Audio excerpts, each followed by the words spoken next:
4, 3, 2, live. What up, dude? What happened to the cool beginning effect thing? Welcome to Slab. Wait, do we have one? That Welcome thing to was Slab business. Yeah. I thought we had a cool countdown. But welcome to Slab Business episode 3. We will be talking to the Wizard of Oz or the Wizard of New York, or the guy's got 3 million businesses, and I want to find out about it. Mark Zablow. Owner of BLEECKER Trading. BLEECKER Trading. BLEECKER Trading. New York City. Yeah, really dope, cool LCS in the heart of New York, and he's got a bunch of other businesses as well. So let's quick do a recap. We're not going to sit too much on it because we've already said our piece, and as stuff keeps coming out, nobody knows what's going on. But how's Dallas? Oh, Dallas is dope. So it was busy, not as busy as the first national. I mean, the one right before the national, but I don't think, that'll always happen every year. It was great, man. I saw some really, really dope cards. I saw Jackie Robinson, Game Worn patch auto. Some guy had a Jordan. The same guy too had a Jordan signed. I even got my guy Nate gave me a free blaster box. I pulled the Kyler Murray rookie. I found some really good cards in the dollar box. Oh, speaking of blaster box pulls, hold on, I got to show you this. Well, you got something cool? My you didn't get it in Dallas though because you didn't show up. But my 5-year-old pulled this out of an optic blaster. What's that? Who is it? Luca. Wait, is it a rookie? What is it? Numbered to 10. Ooh. Express lane. Wow. Insert from an optic, new optic. All right. Well, kid's got better cards than I do. Oh, your son got it. Yeah, he pulled it out of a blaster box. He's like, "Hey, that guy express lane." I'm like, "Hold on, dude, chill out." Yeah, I think one of the corners is like half bent, but it's his first PC. What do I care? Yeah, that's cool. All right, so Dallas, good attendance overall. You think it's good for? I mean, showing state of the hobby. Obviously, all the drama aside, it was good. Yeah, but all that too. So, right, look, you're always going to get more like emotional about the drama side of things. Everything's fine, right? That situation alone, everything seems to be fine with that in terms of like it's settled, right? Things are, and if it's not settled, it is what it is. But overall, people were trading cards, having a good time. I got to sit down and with like a lot of good friends, right, at trade night. So it was great. Besides that one, you had to stay in there because you were locked in, right? No, I got locked out. I could see my guy Nate in the distance, and I couldn't help him.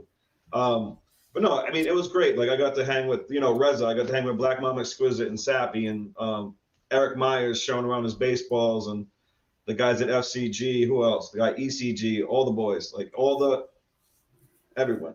And it was really that people were going because I think the Mint got canceled. So that was the game.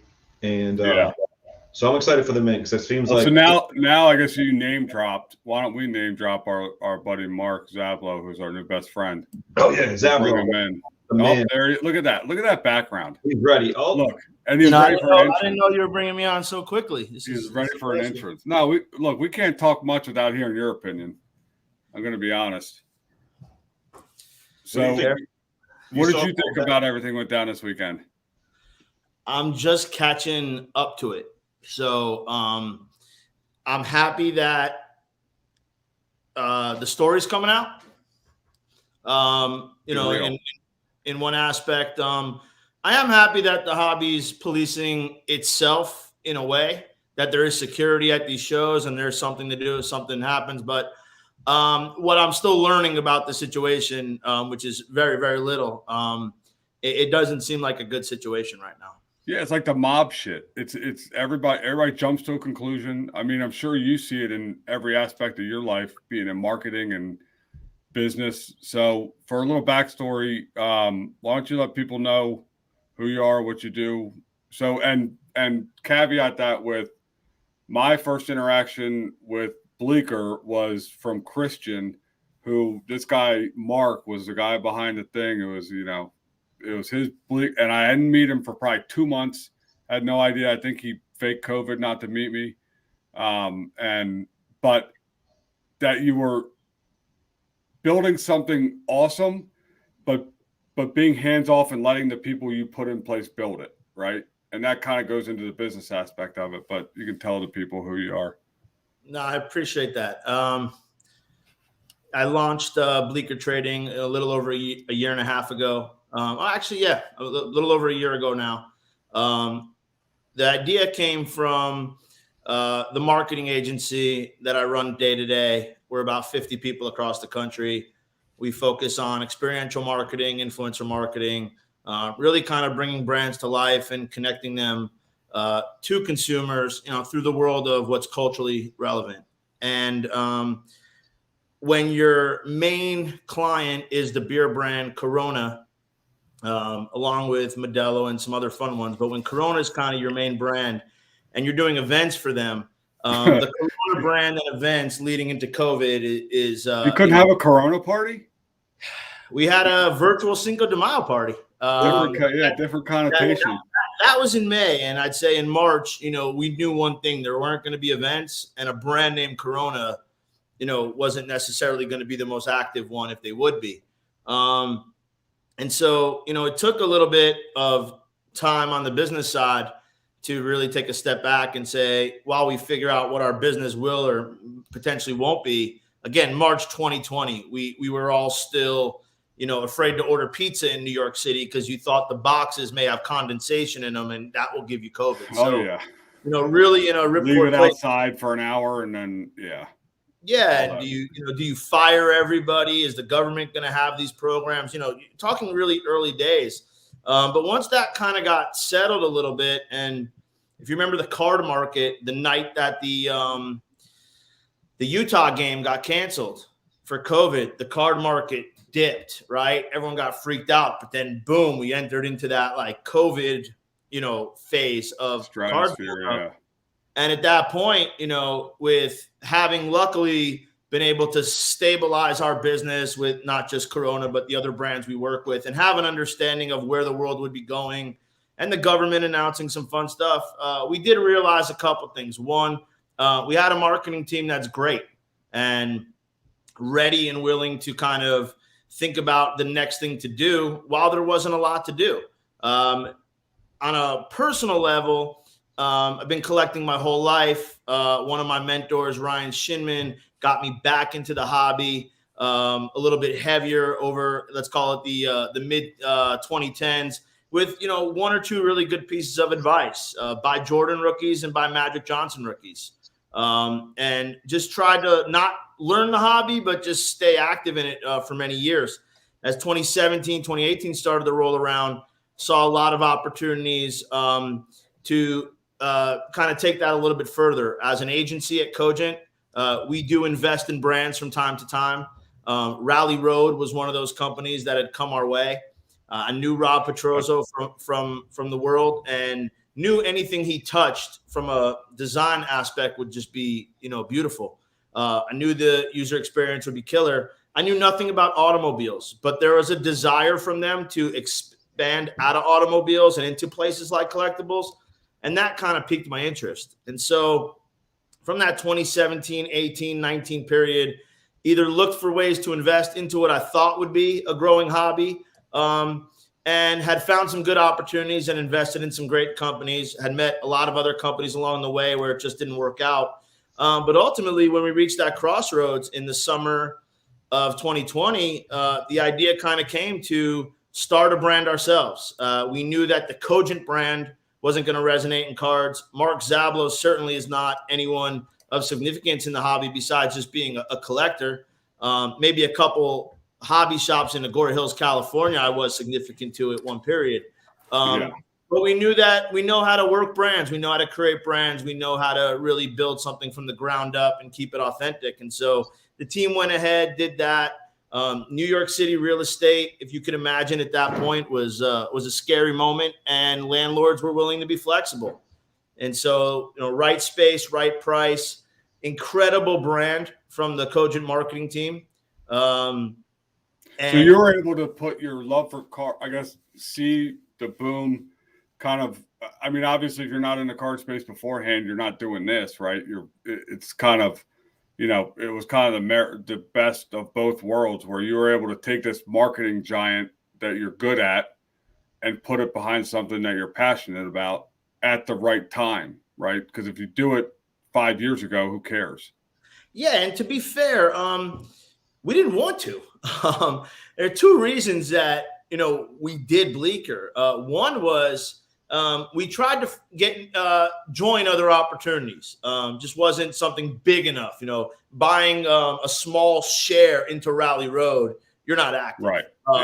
You know, we've done that in a handful of companies, but we were looking for something. We wanted 25, 50, 75% of a business to really get behind. So that was one. We just couldn't land on the right opportunity. But really, number two was, where do you buy a penny saver? Where do you buy a top loader in New York City? Where does the hobby congregate in New York City? And selfishly, living in New York City at the time, I just wanted a clubhouse. Well, just somewhere to go where I can get a top loader, meet other people in the hobby, maybe be involved in events, and kind of just do that. When you start unpacking that more, you realize New York has no brand in the hobby. There's not a show, you know, in the greater New York area. East Coast National at Hofstra or White Plains, bless its heart for staying alive for 20 plus years when it was probably really hard to fill those rooms. But stopping by Westchester this weekend, you know, by God, right? But there was nothing really representing for New York there at all. And again, you know, I understand trends, I understand brands. I saw that more as an opportunity. And just, again, to be selfish in a minute, kind of do that. I will say this. There's not enough wax I can move at Bleecker, not enough trade nights we can execute, not enough corporate partnerships we can explode that will ever do the business that I do at Cogent, that I do in that side of it. What started to transpire was it got bigger than a clubhouse.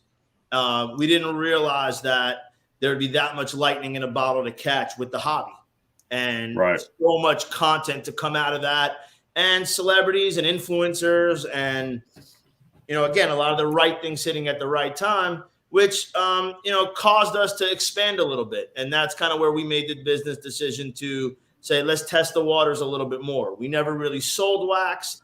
You know, personally, I love vintage wax. So buying and selling and trading that out of our social club, you know, was profitable. But GTS and Carvin reaching out and setting up a relationship with us, that's allowed us to actually run like a card store without having the financial obligations that a card store would have. You know, that kind of put us into new waters. And so it's a little bit further, I'd say, than the marketing agency testing a hobby. I think we're kind of at those crossroads right now. Do we love what we're doing as a hobby? And is that just a social club? Do we enjoy and see the scalability of the retail? Do we plan on going live and doing more breaks and things like that? Those are the decisions that we'll slowly get to as we expand the brand. We are slowly testing breaks. We did partner with Vintage Breaks. Leighton's a dear mentor to me in the hobby. I'm an investor in Vintage Breaks as well. We gave a 1980 Topps Magic Johnson, Larry Bird rookie year basketball box, along with the PSA 8 rookie card, for a break to do with them. We just launched a break with Star Stock as well, which I do some marketing consulting. Yeah, I was going to say, so you do stuff with Star Stock. So, Tim, do you want to ask? Well, I just wanted to talk more about, so I went down there for an event, and when you talked about the real estate already, did you get one side of the building first? Like, how did it turn out to where you had an outside patio? How did you turn what? Yeah, why don't you have a basketball hoop there? Yeah, it's crazy. Are you worried about the neighbors? New York City Community Board is why we don't have a basketball. But no, that's actually, you know, something if you want to talk business a little bit. Yeah, we rented a space that had a shared backyard.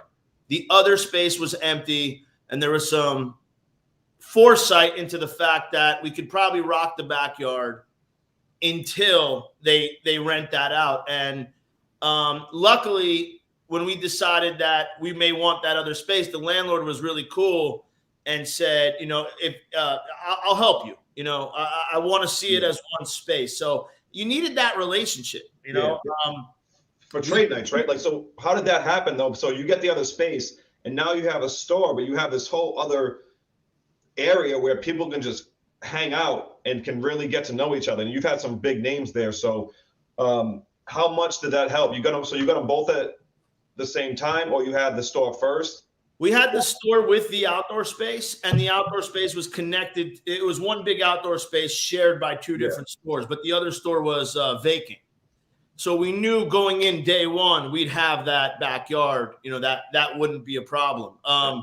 It made so much financial sense for us and the landlord, though, to quickly figure out a way to get us that backyard. And that came with an investment from us, came with an investment from the landlord. But what it really brought everybody was, what's gold in New York City, which is outdoor space. And especially during COVID, it really became, I'd say an oasis, not just for people in the hobby, but it allowed us to introduce people in the hobby. We had athletes that would be in town during COVID asking to go to a bar to watch a UFC fight.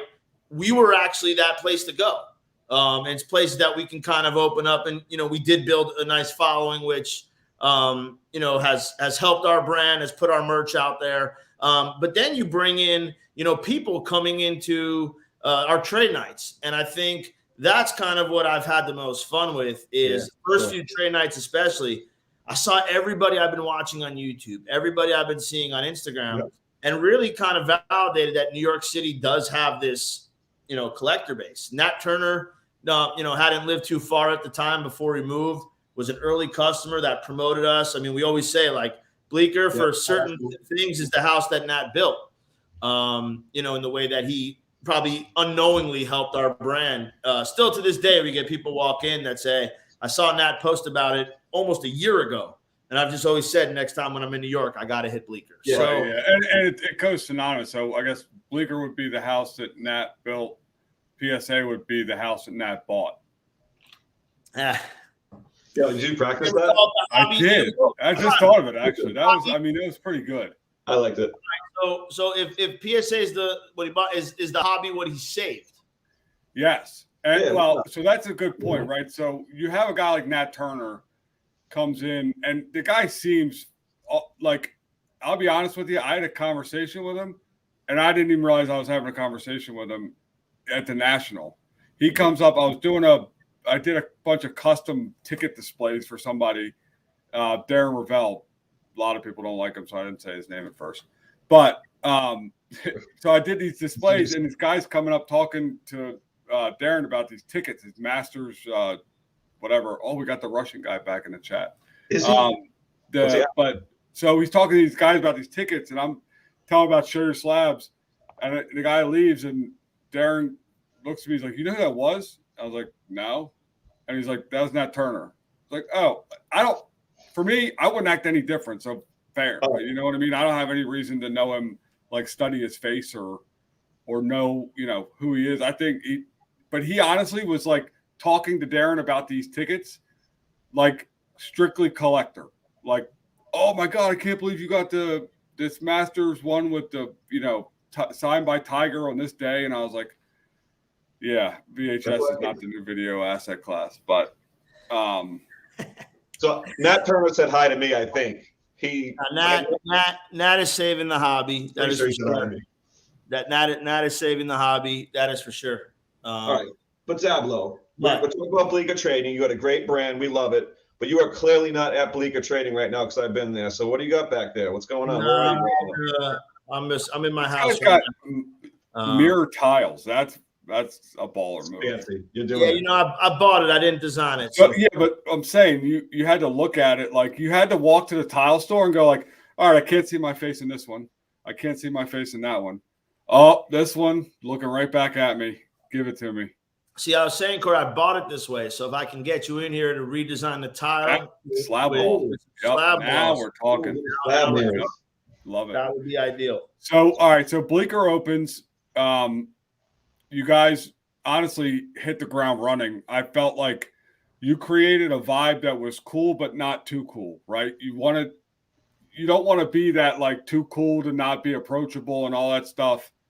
And I guess balancing that is you kind of stepping back and then giving the keys to, you know, the people that you hired, like Christian. Shout out. He's the guy I really wanted on, but you demanded it and told him that he has to stay at work because he's the grinder. And then you got, who else is on the team? Wait. Christian told me you wouldn't take him. No, he even sent me cards to bribe me. More hobby drama. What's going to happen? More hobby drama. Well, look, you know, Christian, you know, we met down in Dallas. I didn't meet him personally, but he had bumped into the team and was a natural fit. You know, a lot of people know Jake. Jake's kind of, the day one of Bleecker. He lives upstairs in the building. Yeah. You know, he works at Starstock now. He's doing procurement there. So anyone looking to sell slabs, you know, we saw him buying in Boston. Yeah, Jake's you know, he's Walmart right now to you kids. Yeah. The way he's buying. So you know, Jake's there. And then we got very lucky. You know, I really think the way you hire people is from recommendations. You know, I put up a lot of things on LinkedIn, things like that. But you know, a dear colleague recommended his son, which is Ben, who's really been kind of the heart and soul of the business day to day. And then Jess, we met out at the National, and she just kind of was everything we fucking needed. You know, really was. Was Ken Golden's daughter a marketing play? No, Ken's Golden's daughter. While arguable that it was, it brought a lot of marketing and association to the brand.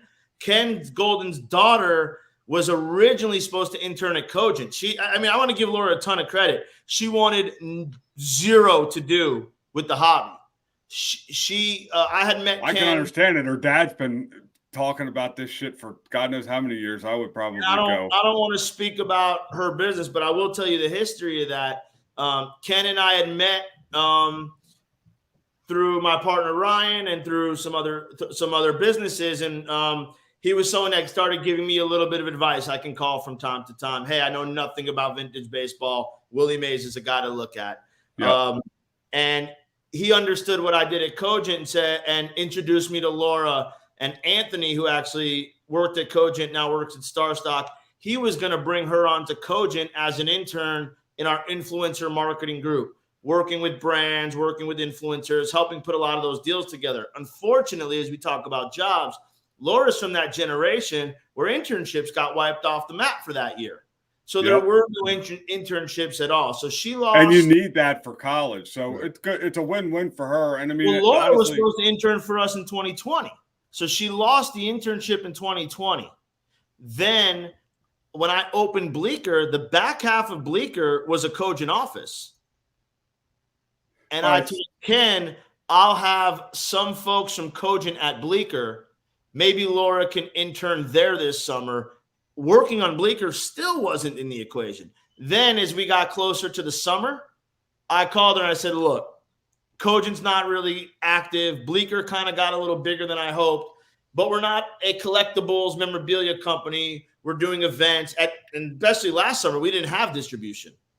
Right. You know, we didn't get GTS till July, August. Like we barely had it going in the National. So that was really what it was. If anything, it was like BLEECKER was like a make good of like, hey, I can't make it happen with the marketing. Right. And at that point, she probably needs it for college credits. So it's not even to her. It's just, you know, it's life experience. You know how hard it is to get an internship in a good year, let alone during COVID? There's nothing. Can we get interns? Yeah. Wait, no. You gotta pay them, bro. Wait, what? Minimum wage, you gotta pay them. New York City's $15 an hour. Oh, I'm not in New York City. No, and Providence, they don't. We're gonna hire. Wait, are we interning for him or are we getting interns? No, we want to get interns for our businesses, so it's like free labor. Dude, back in the day, you used to put out the word internship. You'd have 100 people calling you, begging for a favor. Today, not a chance. Problem is that inflation's through the roof. Right now, hiring someone out of college for 40, 50 grand outside of in the major cities, it's not livable. So you're getting that starting salary much higher now. On top of that, you're going to go pay an intern 15 plus or whatever it is. They can't just come in. They can't be an intern. You know, that's, you got to show up to work 40 hours a week. Like, that's a job. That's not like update Twitter. Right. You know, you're not paying $800 a week for that. No, and that, yeah, that's the biggest. So that'll lead us into where we wanted to go. And, you know, big part of having you on is jobs in the hobby, right? We're two of us guys, you know, I have a company before, you know, other than this, but obviously I've created one job for my cousin, which I'm working on more. Tim's created a job for himself, but the overall, so you understand market size and market share and market cap, you know, to where do you think the hobby is now in job creators of, you know, and where can it go? Like, you see Fanatics is hiring, like, you know, banshees, and obviously everyone knows why. Right. But is this thing here? Are we in the first inning, or are we in the ninth, or are we somewhere in the middle? In your opinion? I think I'm less concerned about the timing. I want to get away from that. There's always going to be jobs. There's more coming. We know that. And then there's going to be more forever. And then people are going to hire and fire and rehire. What I would focus more on is the skill sets that they're hiring for. So I see, you know, the resumes that come in, and these are and the hobby knowledge and the hobby skill sets, you know, on a Madden attribute level are 99s. But on a business level, the skill set to go join a Fanatics, let alone BLEECKER, but to go join, look at it like the tech industry or the crypto industry. You're going to see people from, careful here, the Procter & Gamble's, the McDonald's, the Facebook. We saw it from eBay, right? Right. I apologize. I forgot her name, but she's now running a big job at Collectible. You don't get to eBay at that level, you know, unless you're super. I think she went to alt. I apologize. Alt, you're right. My bad. That's how far off I am. Man, that next big dinner that you have with all the people behind the hobby is going to be quite awkward now. You guys are sitting there and with your robes on, talking about.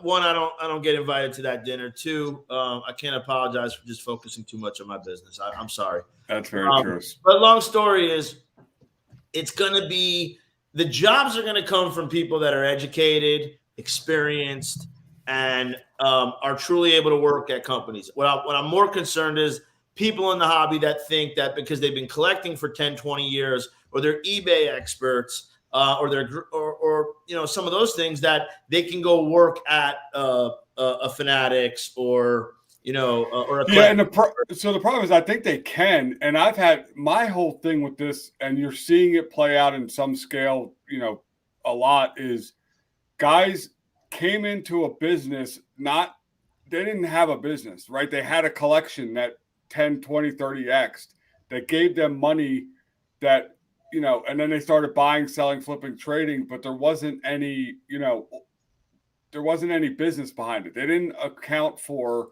overhead, taxes, you know, anything else, which it's going to be a rude awakening for a lot. And as like the bigger, you're seeing it now, all the big companies consolidate. Like, they're all like Collectors Universe or Collectors is buying up companies as fast as they can get their hands on them. Alt is, you know, hiring away and doing the same. And like, you know, we saw one like Slab Stocks is, you know, they're finally merging. They're taking somebody else's data and using, and so it's, you know, consolidation of data, like where they're getting all the data input, right? Mm-hmm. And I just have a bad feeling that once like the easy money dries up and it's not, you know, I don't want them to get out, but I want them to join like a Fanatics, but are they going to accept a reasonable wage? Because now they're just counting money. Like, how do you blame them? Well, I don't think I don't know what job they can do. Why would Fanatics hire a card flipper? What do they need them for? I don't know. I don't work for Fanatics, so someone chime in, but in my mind, I don't see it. Well, I would say the only thing I would say is there's some big guys that I would assume that did start their businesses in the right way, and somehow some of these guys can be. I would think fanatics would look at the hobby if they were really into it and see the people that really embrace it and are out there and popular and use them somehow. But at the same time, as long as the hobby is like this, people like me and there's a lot of other people can create their own lane and create their own job and still have a niche in this world enough to like provide for a family, hopefully, and move forward like that. So I'm gonna go a different route because I want to make sure I don't want to get misquoted, and I don't want to talk about fanatics because everyone. I love you think somebody's quoting this podcast, but we were on card porn. You know, we're gonna go on Clubhouse, and the 6 people we talk to is gonna have an opinion. You know, I love Richard. I want to be on his good side. So let's get me into a place where I can consistently stay ahead of the argument. Corey, Tim. Let's say business gets better. You need to hire a marketing associate. You need to hire a social media manager, okay? You're going to put up that job post. Who are you going to hire? Someone who sends in that they've been posting cards on their social media account for 10 years, flipping on eBay. They have a 5-star rating. They have accounts on My Slabs. They know how to use Card Ladder, and they're reputable at all the card shows. Or you're going to hire the kid who's 25 years old, comes from a marketing agency, comes from a consumer brand, knows how to use Instagram, Facebook, Twitch, knows how to run media campaigns, knows how to put a deck together, knows how to report KPIs, knows how to tap into all the other e-commerce tools that are out there. Who are you hiring? So the answer is that guy, but I think that. And now you're a startup. Hold on. You're a startup. You can take the risk on the other guy, right? Right. Who's not? Collectors Universe? Yeah. Fanatics? Right. Yeah. And that's my point. So, yes, it's responsible of companies like ours to hire the best people we can that we think will help our business and uplift the hobby. And maybe that guy in the hobby or girl in the hobby who's a collector will be more passionate and understand what we're doing more. But on the flip side, if they don't have the skill set, when you start scaling, what are you going to be able to do besides replace them? Right? So that to me is you could build a team and slowly do that. But I think you got to look at what happens when companies go from 2 to 10 people, from 10 to 50 people. You don't go from 10 to 20. You either go from 10 to 50 or you go out of business, right? Tim, it's not looking good for us. We're like, yeah, no, definitely going out of business is definitely not a good thing. Well, no, you can stay alive at 3. You're good. Don't go much bigger than yeah. Look, without even going too far, our earlier conversations, at a certain point, as you get bigger, you need more resources. You need better people. You go back to some of the things that I like to lead with, putting smarter, more capable people in front of things, or more capable than me in front of things, is the best I can do. Yeah. So do you need to meet me?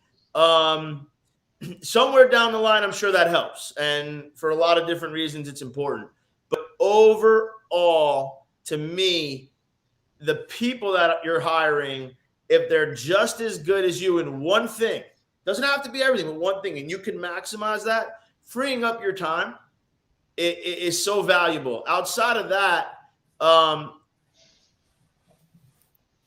if the people outside of your world get to know them, there's nothing that brings the level of trust and the conversation down so fast. I could do business with both of you and truly never have to speak to you.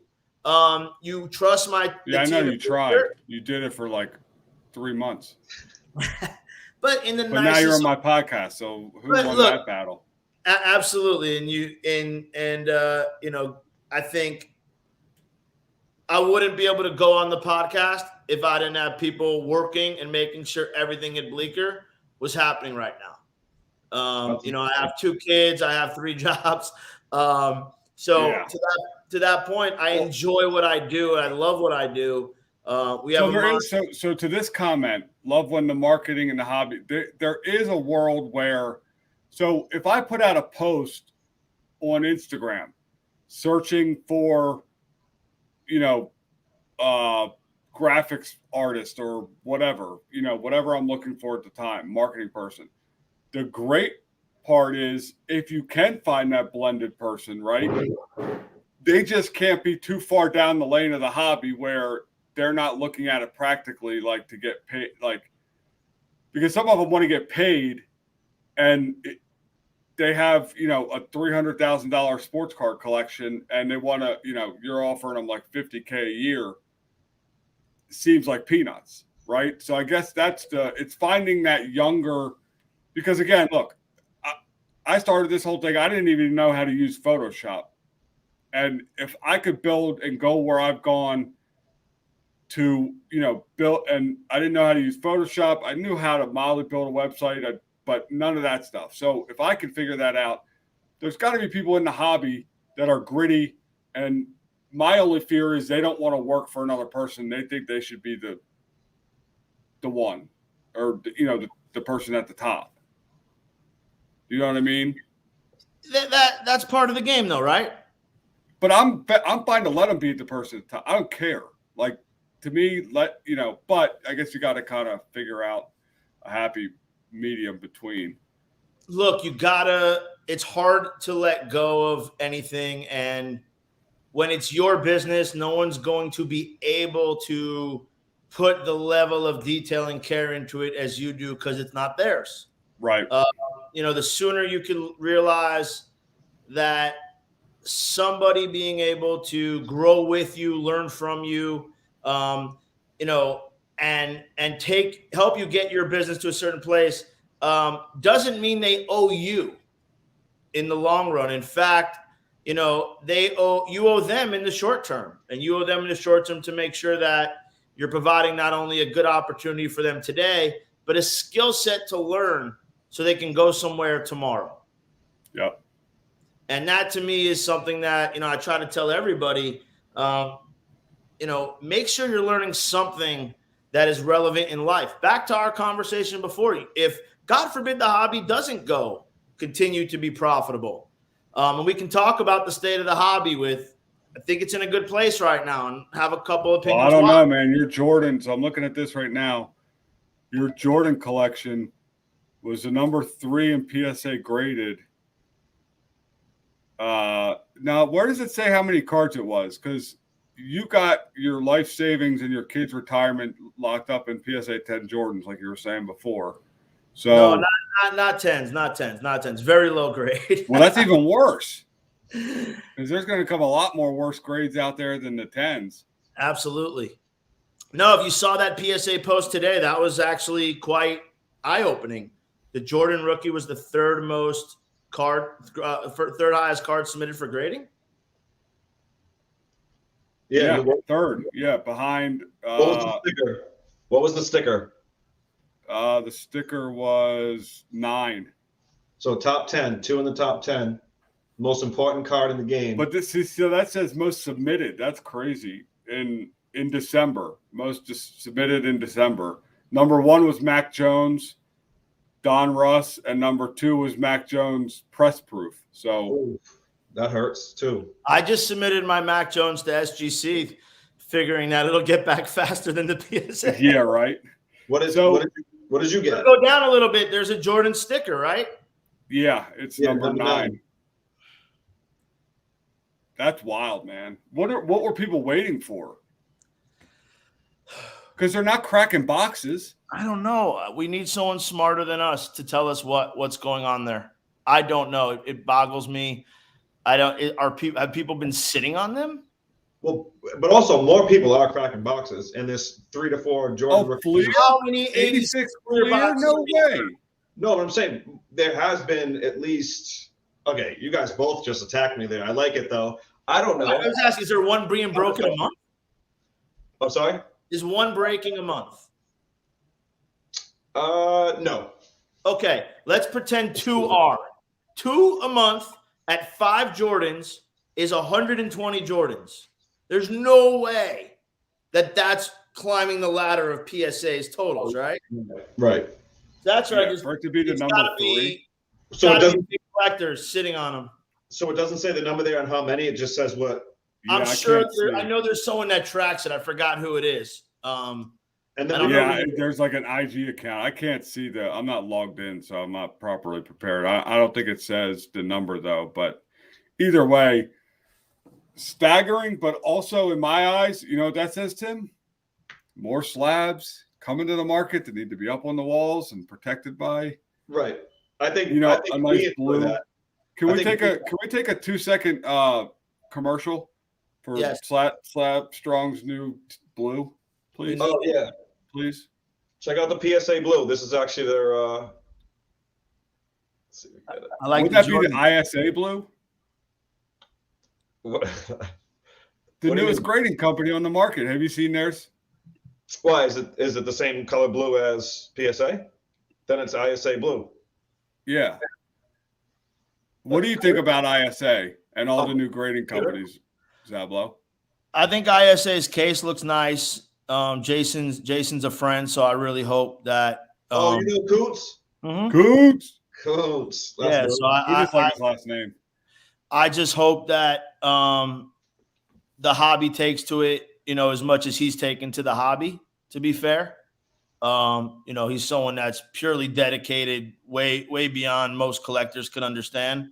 In early days, really kind of helped me understand what was going on in modern versus vintage, because I think that was what I was really trying to nail.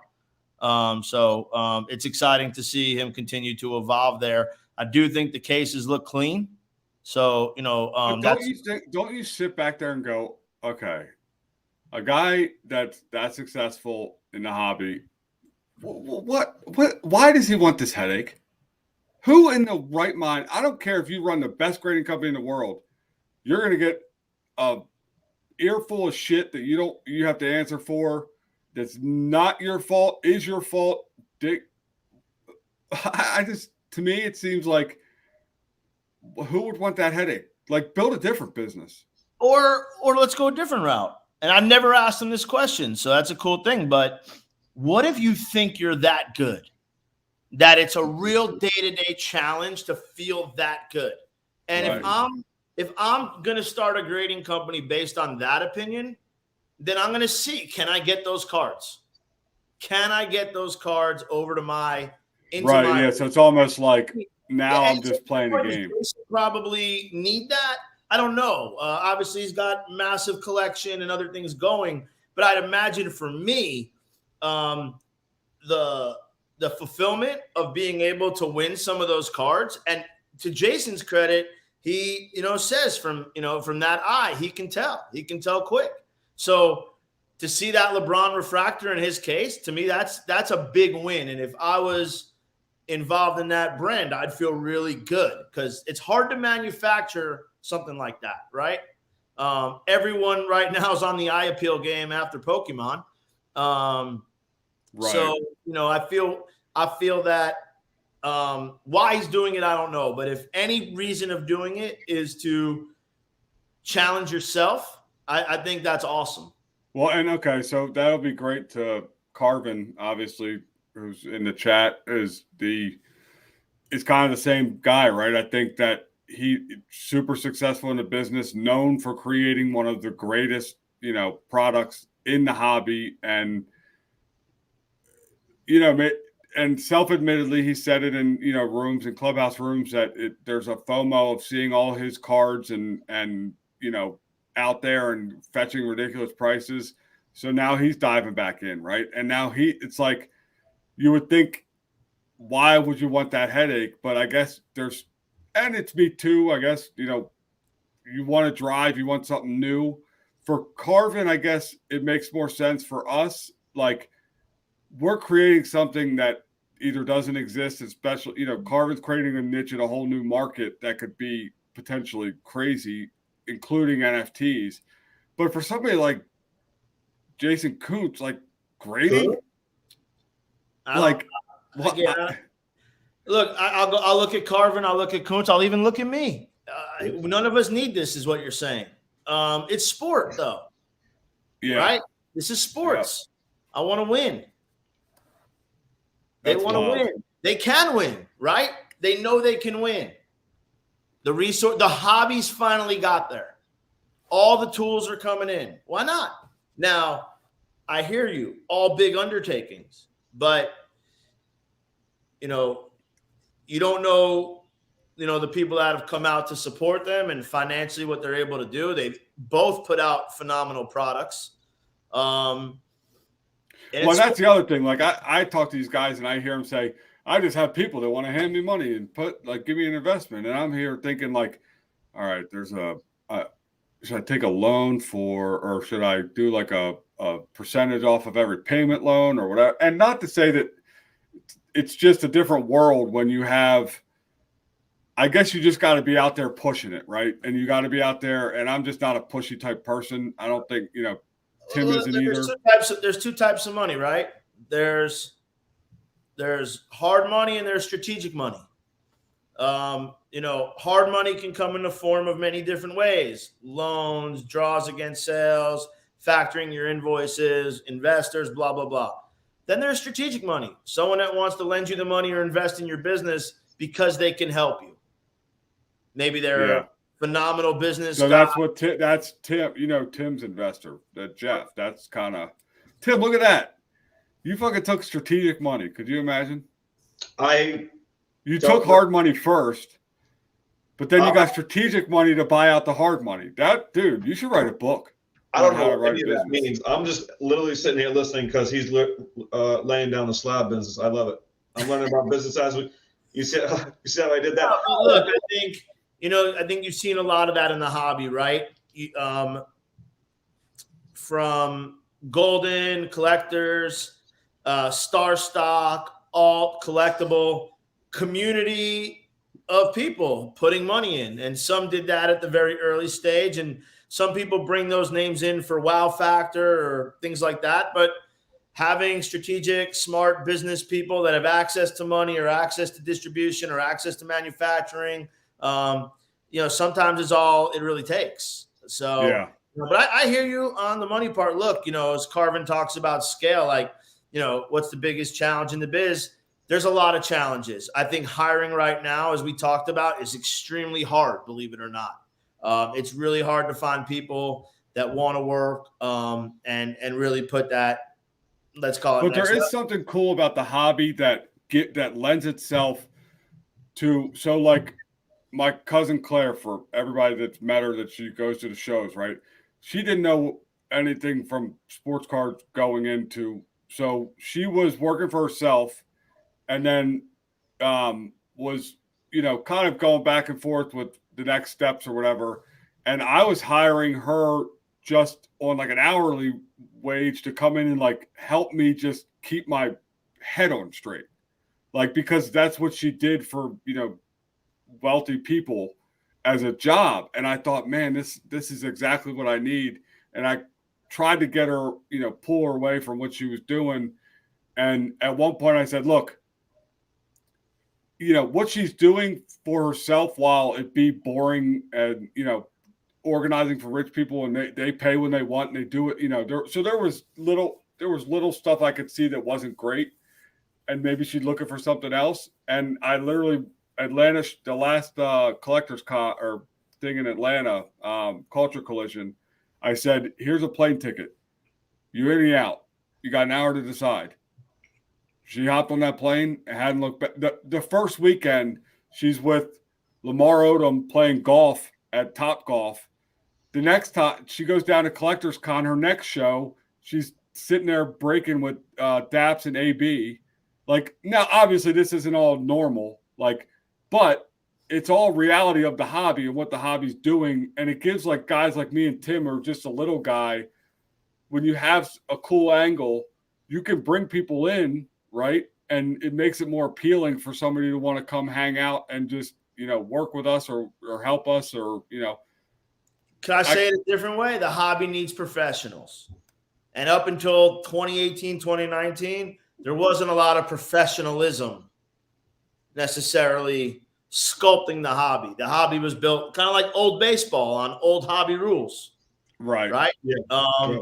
And not to say that we don't need that. I'm a big fan of that. Right. I think it's got to be a mix. It can't if you professionalize it too much.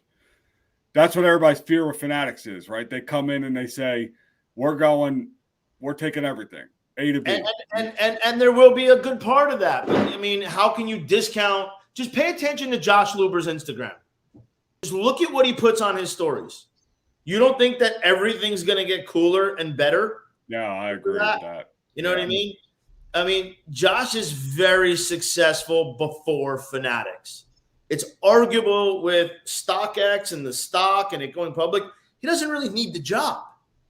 That is puts him in that category of Carvin, right? Yeah. You know, not, you know, in that mindset. So I think you're going to see a lot of things that are going to get maybe a commercialized, but let's commercialize it for a second. What's the worst thing they can do? Right. Yeah. Well, there's going to be 100,000 Fanatics card stores. Okay. So what? Yeah, I would love it. So what? So then we don't have to wait online at Target. But so what do you think? So if that actually happens, so I think a lot of people know me as like, they looked at that necklace I wear. They always ask me what cards on. It's worth nothing.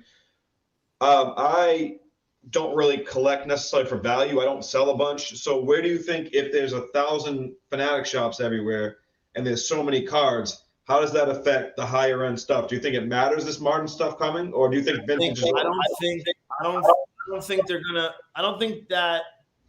Look, I don't know if that opening 1,000 Fanatics stores are in their plan. But I think, again, if you go back to Josh Luber's Instagram story and you see what's for sale, all those 1-of-1s, all those golds, all those 1-of-5s right now. Yeah, why is he selling those? Because he's probably buying something better. Yeah. I add all that up, and that's. I'm not gonna lie. All right, hand up. So he had a Lamar Gold on there. Who? I have 0. Lamar Jackson. Yeah. 0.0.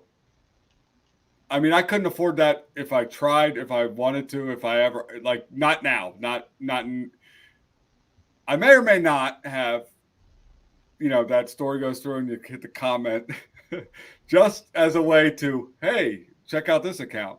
Now, I don't know. I think I met him like quickly at the industry summit.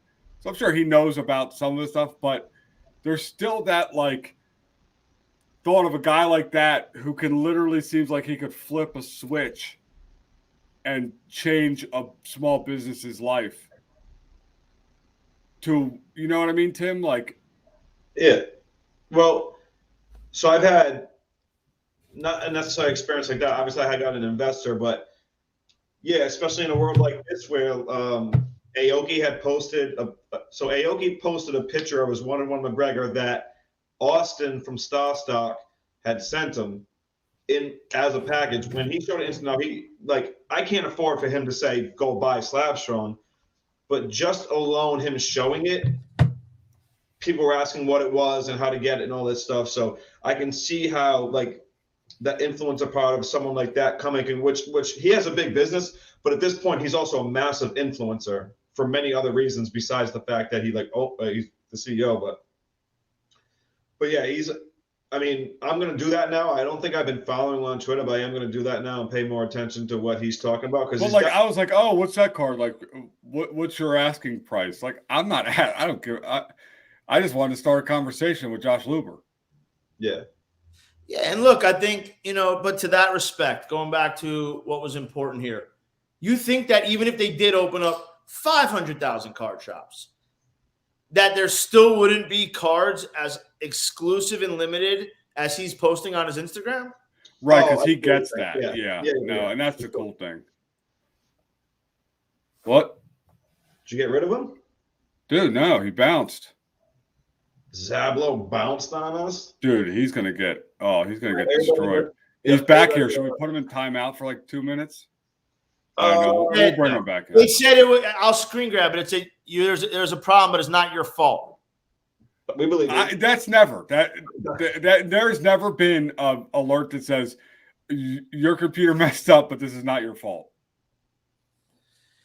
Well, back to what we were saying. You lied. No, I didn't lie. I hope it happens to you one day and you see it, then you can call me and apologize. In the meantime, You got to imagine that's the type of shit you're going to get. You're going to get some super dope, authentic, killer looking product. I think also take a step back. Do I think they're going to make stickers go away? I have no clue. But they talk about it as much as we do. Yeah. That's a good thing. They talk about the problems that we talk about. We don't listen. We tune it out and we go, they're going to be direct to consumer. They're going to be killing card shops. Well, minus like me and 1,000 people, if they're direct to consumer, 99.9% of the hobby wins, right? Yeah. Like, truthfully. So if they open up 1,000 billion card shops, you guys win.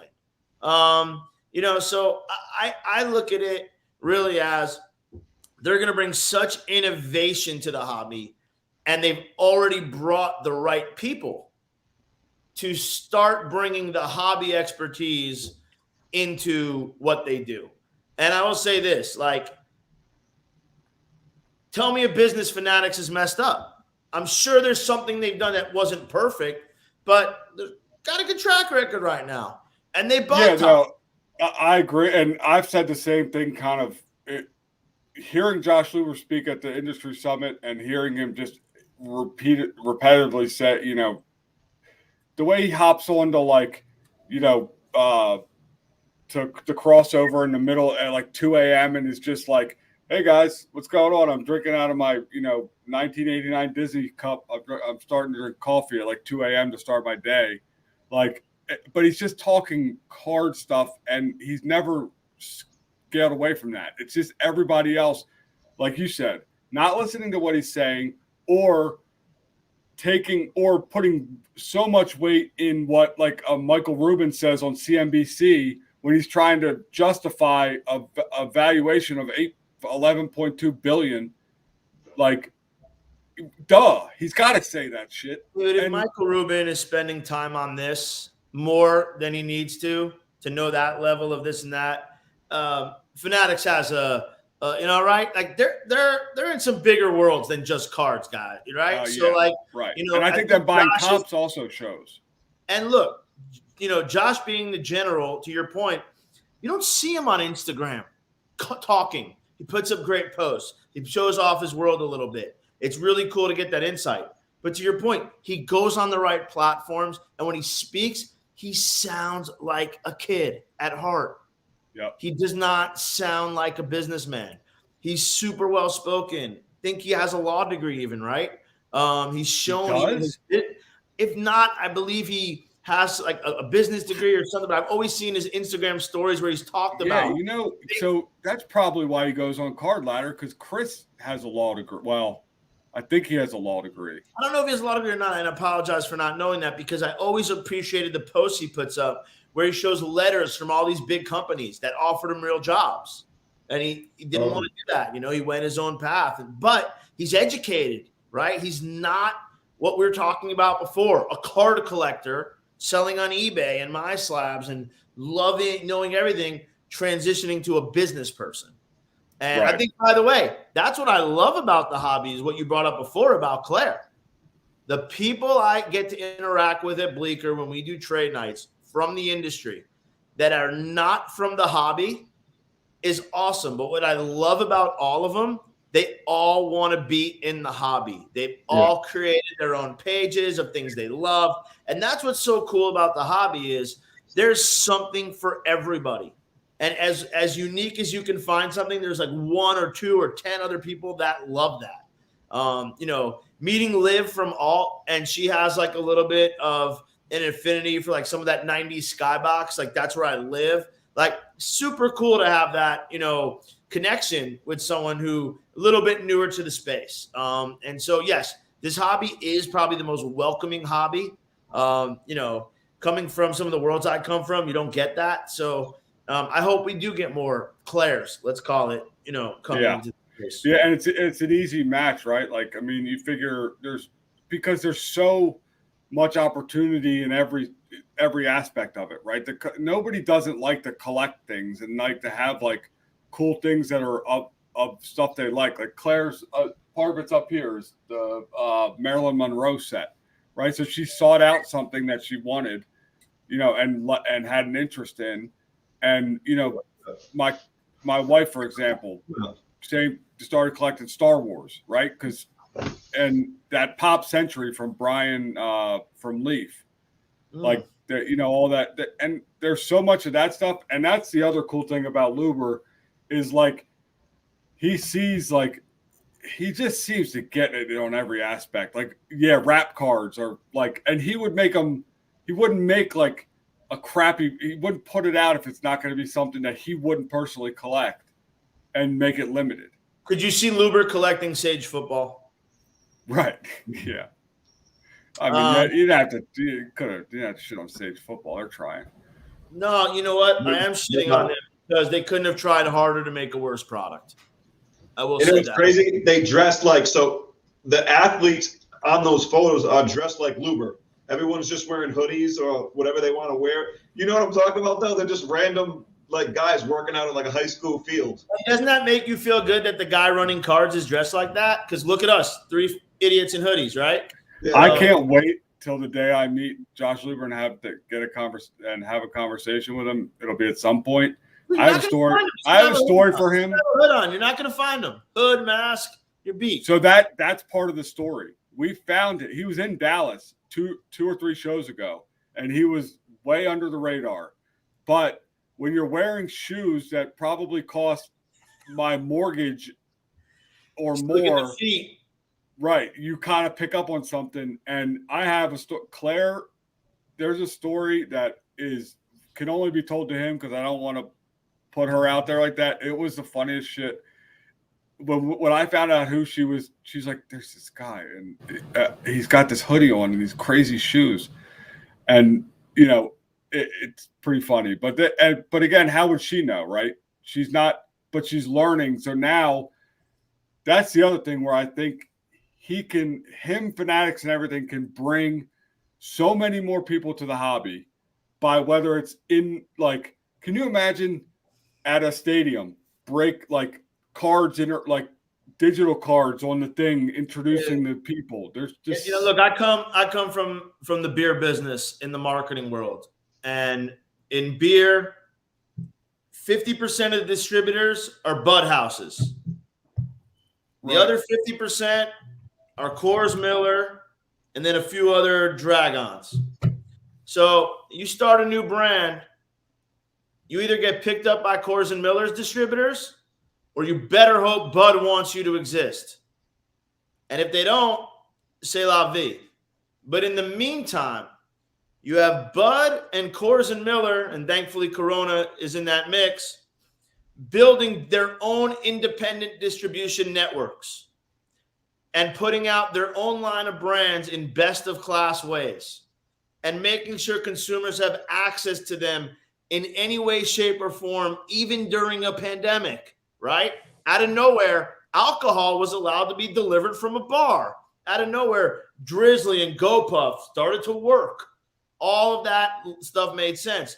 My point is, until you get a Coke, until you get a Pepsi, until you get a Budweiser competing with a Miller Coors, you need something to build the industry. Collectors Universe coming in, buying the pieces they're buying. They have grading. They've expanded it beyond cards, obviously. They now have the auction house, which is now a marketplace, which is now a vault. They now have the data with Card Ladder. You see the content coming now with Alex joining Golden's team. You see that all being built. And I'm sure it's just starting, as you guys talked about consolidation. Now you have Fanatics out of the blue. Largest valuation the hobby's ever seen. They scooped up all the licenses. Now they've done the right thing by scooping up Tops. Not only is that going to create jobs, that's going to create more companies. So we need Fanatics to be as strong as possible. We need collectors to be as strong as possible. In fact, we need a Dr. Pepper Snapple group to show up to kind of rattle Coke and Pepsi a little bit. And so a third or fourth player coming in wouldn't hurt either. And I think we're seeing that. You're getting the alts and the star stocks and the collectibles and the rallies starting to show up in those money-raising conversations. Do you think that they consolidate? I'm sorry?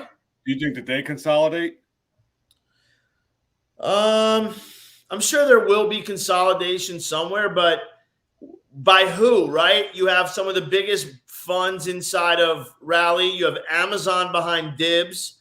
Collectible just did a massive community round. And then, I'm sorry, Alt just did a massive community round. I keep confusing them. And obviously, Collectible's been more active in the trading card hobby probably than anybody. So, I'd say on a balance sheet, unless someone's hurting, I could see someone scooping them up. But I'd almost say this. I don't see the correlation in product. I think it would be kind of hard to merge Rally and Collectible. I think Otis, for example, which is actually one of my favorite platforms when it comes to like street culture, they have some amazing products that I could see Rally having as they kind of do both. But I don't know. I think you kind of have to. I think it becomes a customer mess, right? Merge accounts, different type of trading worlds. Items have valuations. I think one company has to be hurting really bad, and which would be scary, right? We don't know what's going to happen when one of these companies, if they go under, and we all have our assets there. I'm sure there's an exit strategy for that, but I think there's just a lot of money going alternative in general. I think if you look at what Rally's been putting out, they just did a domain. I don't understand it. I didn't read up on it enough, but Rally just auctioned off like directions.com or something crazy. Not auctioned off, sold in an alternative form. So I don't know. I don't know where this all goes. I think you've heard them talk about things about different type of rights, and there's a big website called the Royalty Exchange that I love that focuses only on music royalties as well. Wow. So like buying them in a collaborative, like a collectible or a fractional. Yeah, and you can get like a piece of Drake's collection and things like that. It's real stuff, and so I follow it and watch the numbers on there and the royalties. And so, look, as an investor in Rally, I hope there is consolidation, but I don't know where it makes sense. Right. Yeah, and that's kind of where. So let's get off of the kind of other businesses, I guess. Where I think that, like, again, we won't harp too much longer on Fanatics. Everybody knows, but nobody knows what's coming. Everybody's speculating. I think it's going to be great for all of us. But like small guys, we just want to keep growing what we're growing, and stuff like this. I think people will find super educational from, like, we have almost like the whole cycle of business, right? Like, Tim to me to you in whatever order, you know what I mean? Like, it's wild to get, we kind of all agree on a lot of things because it's a business principle, right? We look at things almost like from the outside, like functionality business. Like, I'm not scared of Fanatics coming in because it's not an emotional thing. I think it's going to be great for the growth of the hobby. I can see where somebody goes, well, I'm going to lose my favorite product, or maybe like they may not get, there. And I can see where, distributors are obviously not too excited about it, because that's the one thing you can count on is Fanatics probably distributing their own stuff. But what was it? Now I'm having a Tim moment. Why do you think people are saying they won't get their product? No, like I'm saying like clubhouse conspiracy theories. Okay, so let's go back to business. You want to sell your product on Target and Amazon.com. Have you done that yet? No. I'm on Amazon. What? You're on Amazon connected through Shopify, but you're not an Amazon seller, are you? Yes, I am. Okay. Now, do your products, do they give you rules on how you list and market your products? Yeah. Do they tell you, here's what we need from you as a store, videos, product descriptions, and they expect you to maintain a quality, or they don't let you sell? Target is even more on top of it. So do you see a problem if Fanatics says to stores, we want to see XYZ to make the experience for the customer better, or you don't get your product? Yeah, true. What's so bad about that? Yeah, no, that makes sense. I mean, isn't this what's happening to you with Upper Deck? Coons? Look, Upper Deck has very tight policies to become a vendor, and it has nothing to do with anything personal. It's the fact that getting no, I don't mean it personally, but isn't that what they're doing? Like they're saying, hey, we just need to make sure, right? And maybe and we've for people that don't, we've talked about, we've heard this kind of out of this chat, but so long story short, they have certain parameters that you have to meet to become an Upper Deck licensed retailer, right? You have to have a store for a year. To carry Topps, Panini, and some of the other products, you can order through a distributor. For most of the the Upper Deck product, they also want to confirm you as a verified retail hobby store. They have a handful of smart rules. You must have a landline. A lot of stores don't have landlines because they're using their cell phones for breaking and they can't reach you to sell products.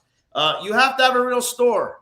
You can't just want to sell Upper Deck product. You got to be a true hobby shop. And you got to document that for them in a handful of ways. And they don't just, rubber stamp the paperwork. So for Bleecker, even though we've been open for a year plus, we have great hobby events. Yeah.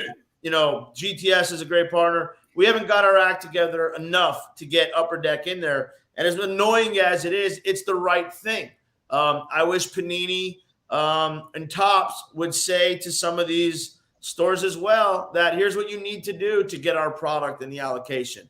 I understand where GTS's hands are tied, and I understand where the card company's hands are tied, because up until about 2 years ago, no one wanted the product. Right. Yeah, I couldn't give a shit away, and now you can't keep it in stock. Yeah, you got to force it on the stores. So I can understand if the stores want to eat more for the 1 year, and GTS and the other distributors have to just maintain what they have to maintain. But yeah, you sit around charging what you charge long enough, someone like Michael Rubin's going to get notice of that profit margin and pay attention. And by the way, I am thankful it was them, because if it wasn't them, it would have been someone else. Like a SPAC? Could have been anything. And maybe they don't buy all the licenses, but maybe they're on Topps. Maybe they buy some. Maybe it never happens and nothing smart happens to the hobby. For all we know, this puts every other company on notice to step their game up. Every hobby shop saying, man, what do I have to do to not get cut off? Or quite frankly, let's go further. Look at the National. How many people started a business the last 3 years, 2 years, 1 year that really matter now in the hobby will not have a table at the National again? Yep, I won't. Well, maybe. I would, but they won't give us one. I'm sure they won't give you one either. No, they won't give us one either. And by the way, not personal. There's a waiting list before I was born. What do you mean? At the next National? You're not going to have a table? It's not my table. I have a friend that'll let me take a piece of his, because I will not be an official National vendor unless they they open up some opportunity for me. Well, I want to be part of that opportunity. Is it because it's supposed to be so large, or is it a small? So in the last National, Claire sat in line, like waiting to fill the paperwork out and then they do a thing where everybody who's already had one gets up, and then we didn't even make it to like the level 4 before. We were like level 7. They're just oversold, Tim. Yeah, it makes sense. There's a lot of seniority. Yeah, and there's a lot of guys that have, but to that point, there are great guys in the hobby that do recognize that they could give. Like I was set up next to, with a guy who has 2 double boosts, and he literally gives out one side to all new businesses. So it's me, Zion Cases, an artist, like different, and we're all set up there. Because someone offered us a piece of their booth, Mike Osaki did, and they denied it. And then another person offered a piece of their booth, and we just didn't ask. Yeah, why would you ask? You know what? Again, like coming to the hobby and having a lot of great mentors, you learned a lot of things. And a lot of the people that I like to fuck with, they're old school. So when they tell me, hey, man, like I don't want to try to guerrilla it in. And by the way, we were also planning a trade night. We were trying to plan a little bit of a hospitality thing as well during the day. And the hotels wouldn't rent to us either, because they said you weren't the National didn't approve you. So I just feel like you call. Well, the crazy thing too is the National is not ran by anybody that has anything to do with cards. Well, I just feel like if you call Nat Turner, you call Josh Luber and say, "Hey, I know I can't get a table, but I'm going to throw a party, and I'm happy to include you anyway. I'm not trying to conflict with you." If they saw the positive, they try to figure something out. This was very binary. No. Right. So, again, I understand we're new. I'm not asking to have a table. If there's not enough room, we don't deserve one. But I like that people like Nat and Josh will say there's 20,000 fans in the Brooklyn Nets arena. That's enough people that could want to own a Kevin Durant rookie. Right. Let's make sure there's enough for them. But they also understand that they like to sit in the floor seats and they like to sit on private planes. And other people that like to do that also collect cards. And not all of them want a Donruss rated rookie. Although by the Mac Jones submissions, it seems like that's a pretty popular. Yeah, I mean, it's right up there. I mean, they're pretty much the same card at this point. 86 Fleer Jordan and a Mac Jones Donruss. I mean, I don't know, man. That collection of yours is looking a little. They're getting him back at the wrong time too, with the Patriots getting smashed on like that. So that's wild to me that was number one. But he's got a good future, so hopefully people won't lose too much money on that. Well, who would you be grading right now out of the rookie class? Well, here's the thing, right? So if you're going to flip it right away, maybe Jamar Chase, but wide receivers don't really hold value too long. What are you flipping right away? What are you getting back right away? Yeah. Well, any golds, really. Well, that gold kaboom, that backyard break won't give away. Well, you got quarterbacks, right? So you got your Lawrence, your Fields, your Lance, your Mac Jones. But they're almost holds at this point. Right. So and what you have to imagine with Belichick coming back, the Patriots will get better. Yeah, Burrow. So you don't break. You're not like a modern guy. What's the most expensive box you've ever opened? Probably nothing too crazy. I don't the stuff I like to open is 90s basketball. Yeah. So I have opened up a lot of that up until recently. It had no value. But I'll go scoring king chasing. I'll go power in the key chasing, flare hot numbers chasing, beam team chasing. So you like sets? Yeah, I collect. Look, I collect in a couple buckets. I love sealed wax, 80s Magic Johnson boxes, 2012 Prism boxes, LeBron Topps Chrome boxes. I love that. How many Topps Chrome boxes do you have? A few. But that whole era of LeBron, I got very heavy into when I started when Leighton from Vintage Breaks really taught me the wax business. I started really just buying as much as I can. I love to open 90s basketball. And you never got an inkling to open a 2003 box? No, because my opinion on sealed wax is every time one opens, the cards go down and the wax goes up because you're putting more cards in circulation. You're taking wax out of circulation. Yeah, and everything's too much of a cluster for anybody to realize what's actually going on. Let's go another route. Half the 90s stuff I open is stuck together and scratched. You think I want to I don't want to take that bet on 2003. So, what I like to collect and hold is the vintage from Jordan to Mantle. That's where I like to live. You have a Mantle? Yes, we have one at Bleecker. It's in our alt showcase right now. It's like a SGC 2.5, I think. Nothing to shake the world. Pretty good. Tim, you got any mantles? Yeah, it's right here. Nice. Yeah, I have one too. It's a white. Yeah. Oh, look at my mantle's got a Chipper Jones on it, though. There you go. I still got my Christmas lights on my mantle. Listen. His mantle might be like a SGC 6. I mean, as far as decorating and everything, it's an SGC3. You might go down HGA soon. But no, look, my PC is Shaq and Iverson. Everything unique about them. I grew up in the late 80s, early 90s. So Jordan was cool, but Shaq was everything growing up. Okay, hold on. So, do you remember pulling? It's the classic brand, right? The one that says 1 of 56,000 Shaq's in his LSU. That was my introduction to the hobby. Okay, so do you remember thinking like, oh my God, I have one of these things, and not realizing how like prevalent 56,000 was? But that still is my all-time favorite card, because when I pulled it, I felt like I was the only one that had it. Wait, is it actually numbered? Yellow uniform? No, so Corey, to answer your question, it's not numbered. It says, but at that time, I didn't know. At 10 years old, I didn't understand. So it says 1 of 56,000. It's when he's jumping as high as possible in his LSU uniform. LSU. So when I moved to California, I was like 10 years old, dropped off at Sports Card Outlet, ran into two kids that I kind of knew, and pulled the Shaq, that limited card, out of Classic. It was right when it came out, and it was stuck together with an Alonzo Mourning one. Oh, nice. In pack. And that's how I made my first two friends. Yeah. They saw me pull that in the store. Conversation started. 10 years old. Awesome.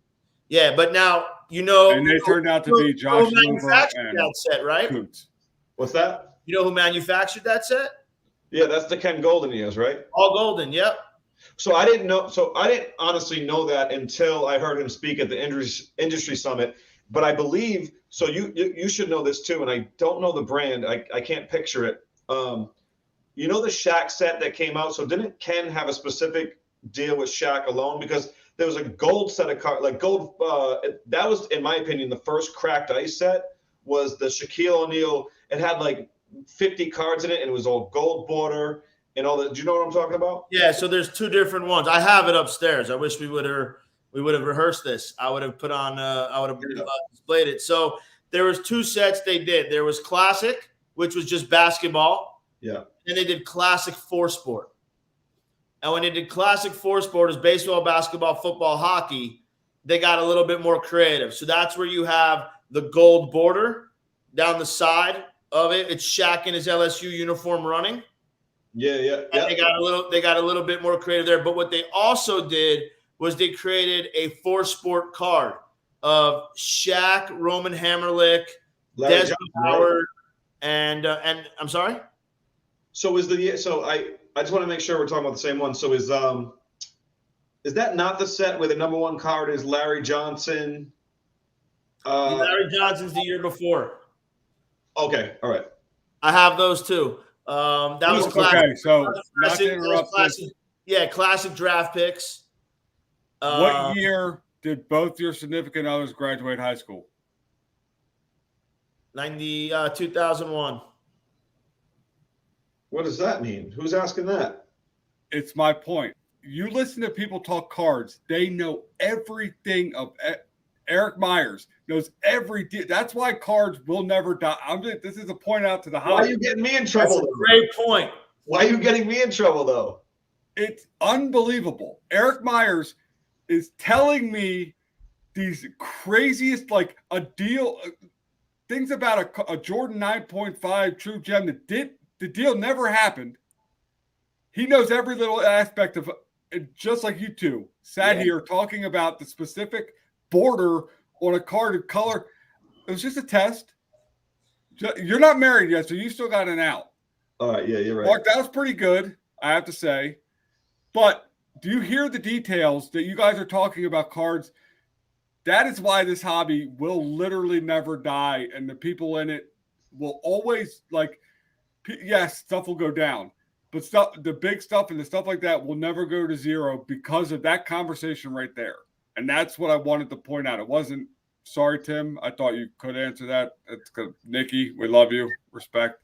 She's probably listening. But she's at her parents' house right now picking up. And the unfortunate thing is Mark's wife will never see this because she doesn't give a shit, and he could get major credit right now. But he'll probably go clip it and just show it to her just to, because I would too. But that, so to bring it all in, because we're about an hour and a half in, that's why I see this hobby. That's why I love it. And that is exactly why I see it only going up. And if if you disagree, I know you're in shock now, Tim, because you're in a lot of trouble. I'm thinking about, I'm going to be in more trouble because I'm thinking about all the Shaq cards that I'm going to go look at because I got them right there, Mark. The ones that we're talking about, I got them right like 10 feet away. Yeah, look, you brought up that Shaq era and that 4-sport card signed by all 4 of those guys, the lightning in the background. To me, that's like precursor to Scoring Kings, And I'm not going to ever put Arena Design and the classic brand there, but it was Upper Deck that really brought cards in. I remember going to the card store and them explaining to me what Upper Deck was, and a group of guys got together and decided cards could be better and blah, blah, blah. That was one.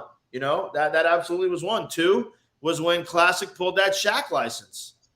And you look at Hoops and you look at Fleer, products were all right.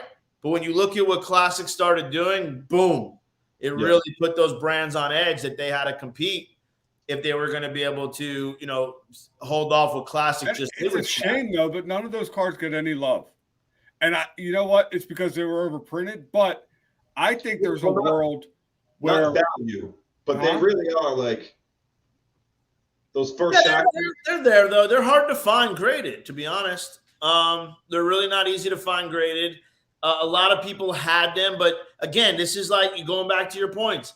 The cards I liked were from an era where it was so brand new to use that technology that most of them were flawed the second they're out the pack.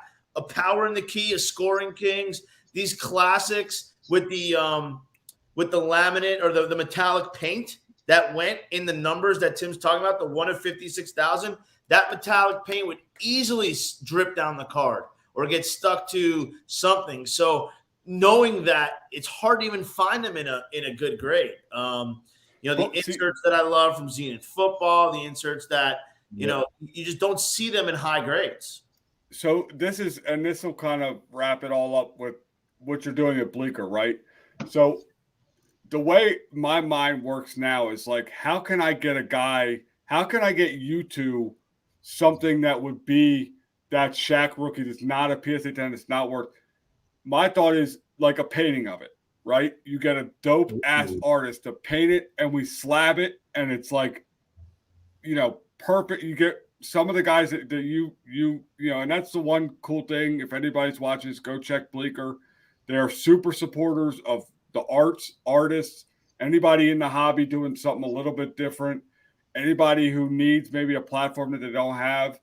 Honestly, Bleecker's doors open to that. And I know Mark is, while he's the guy behind the, pulling all the strings, that has always been one of his biggest initiatives. And I think that's how you honestly grow it, using what you have. But like that, to me, you guys would both love that, right? You can't get that card at PSA 5. Who cares? Yeah, I mean, look, you think if you come to Bleecker, in the retail shop above the couch, we actually have a Shaq sneaker from Adam Port that he did a photograph of that's signed by Shaq. It bleeds to the heart of us. In the social club, we have an oversized slab of a natural version of a Jordan rookie. Yep. Right next to it, we have the Skull and Bones painting that Natural did of Iverson crossing over Jordan, and there's a really cool provenance of Iverson's almost ownership of that makes it near and dear to me. But what I will say is this, what I explained about Natural, what I explained about Adam Port, Shaq's shoe, Corey, that's where I give you a ton of credit. It's hard to create a product. It's harder to keep up with us if we want to take the product. And we do have a lot of people that are like, we'd love to get our product into Bleecker. And the first thing we say is we need to merchandise it well, and then we need to market it. And if we can't do both, we're doing you a disservice. And Corey, you kind of came out the gate early. You understood we were new. You weren't worried about the sale as much as you were getting your product into our hands, and not only our hands, our constituents and friends of our friends, to really kind of surround yourself with our community, that when it came time to actually put it up in our store, it was a no-brainer. And then when we called you and said, hey, we want to come up with other ways to market, you were into it. You were ready. Claire was willing to jump on it. And that's kind of what I go back to, if you really want to kind of wrap this up, is yes, we're providing jobs in the hobby. But the skill sets people need to have coming into the hobby or gain when they're in the hobby, You can't drop out of school and sell cards and think that that's why Fanatics or Collectors or Bleecker or Slab Strong is going to hire you. And, but you can fund yourself. The hobby can fund you at school. Hobby can fund you while you take a digital marketing class online at night and watch YouTube videos to learn it and test it. The challenge is until you're out in the world and have real live ammo, you're not real. So, taking a job and learning it and then being able to apply it, I think is very, very important. Yeah. Awesome. Well, let's wrap it on that. I want to thank. I want to thank Mark for coming on, and anybody watching, go follow BLEECKER. Not that they need more. Well, yeah, they do. Need more. I think I got more followers than you actually. That's like a cool thing. You want to talk about that? 10,000. We have a giveaway. Please share.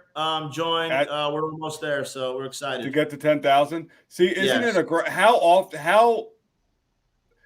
One last question. Okay. Have you ever bought followers? No. And how tempted were you to? Tempted to zero. Jake Salter, who really was kind of leading the strategy for us on social, he gets on me a lot. I like to follow as many people as possible, and he'll go in and, really help kind of clean that up. But from the beginning, this was a challenge. This was the sport. Could we do it? If I bought the followers, I don't know if Cogent can do it. So, that's really not something I would do if I'm trying to test myself. But quite frankly, I think in 2010, when we did our first paid tweet on Twitter for Best Buy, that was when we heard the conversation of buying followers. And that world of buying followers, if you pay attention to the social media world, that's a bigger disaster than anything. So if you know anything, trying to buy followers, you're going to lose them faster than you bought them. And more importantly, you bought 10,000, 20,000 followers. Then what? To me, nobody's interacting. Dude, to me, I need those 10,000 people to care. Well, I can't have 1,000 people. I'll take 1,000 people if they care. Same for you, I'm sure. Well, I'll follow you anyway, man. I'll follow you anyway, bro. I'll follow you guys into hell. Let's do it. We're all going to hell. Bye. Sounds like it. So, no, look, this is exciting. Again, I think when you guys announced. Just kidding. I was going to end it right there as we're all going to hell. He was just going to. Look, I just want to congratulate you guys. I heard you talking about it in Clubhouse. I said I wanted to be on as soon as you guys were willing to do it. Thank you for bringing me on. Dude, Tim kept texting me like, is Zablow really going to come on? Do you think he's going to come on? Are you sure he's going to come on? What I said was, if you could actually read the text, I would say, is Zablow going to come on? And he would yell. Oh, yeah, he did kept calling you Zablow. But it's not you, it's me. It's Providence. Mumble. That's okay. Bleecker has a C in it too, by the way. No one can get that one right either. You guys got it, but I'm saying 99%. Oh, no, I definitely didn't get it right first. I'm sure. Definitely. But that's not your fault. That's his street. Yeah, that's our problem. But look, again, you guys are doing it. I just hope you continue to do it, and I hope that more guests will come on and really keep this going. I love that you do an after show on Clubhouse, so hopefully we'll be on there later tonight. But again, thank you guys for giving me so much time. Yeah, no, we would definitely give you more if we thought that wouldn't be us literally Tim staring into the screen listening to you. Because honestly, for us, this is a lesson, right? People don't, what you take from conversations while it's, we're having you on our show, or to us, me and Tim, like we're both still learning, and we're still so young, and we don't know what we don't know, and I'm going to take a lot from this. I think a lot of people are going to take a lot from this. And honestly, it's great having you on. If you can, and if I'd love for you to point us in the direction of somebody you think that, because you get it, right? We want to talk to the hobby grinders and the people making a difference and stuff. So please point anybody our way that you think might be a good fit. Absolutely. And, Leighton Sheldon, one of my mentors from Vintage Breaks, I think he would be an amazing follow-up to this, as we are conducting a break of 1980 Tops basketball if I can get one more promotion in before we end. But I think if we get Leighton on, maybe we can give a spot away. They're a couple $100, so that could be kind of fun too. So let's do that. Let's have some fun. I'd love to do this again soon, guys. Awesome. Tim, any final words?